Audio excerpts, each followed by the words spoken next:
है मनीष झा और road show के बाद काशी, तमिलनाडु, रिश्ता अद्भुत बाद के साथ बनारस दक्षिणी अफ्रीका को 9 विकेट से हराया।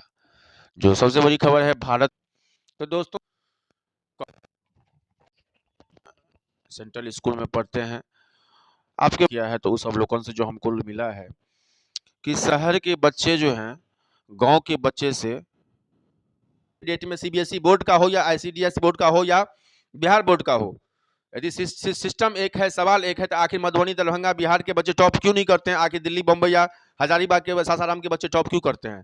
समस्या दोस्तों ये भी है, समस्या उस संस्थान से भी है। यदि आप 40,000 50,000 रुपया लेते हैं पैसा, लेकिन आपके बच्चे टॉप नहीं करते हैं, तो दोस्तों समस्या की लड़ी झड़ी लगी हुई है। आज मुख्यमंत्री कौन होगा, कल प्रधानमंत्री कौन होगा, समस्या वहां भी है। आखिर कोई भी पॉलिटिकल पार्टी हो, जेडीयू हो, बीजेपी हो या आरजेडी हो, सबको अपनी कुर्सी का प्यारा है।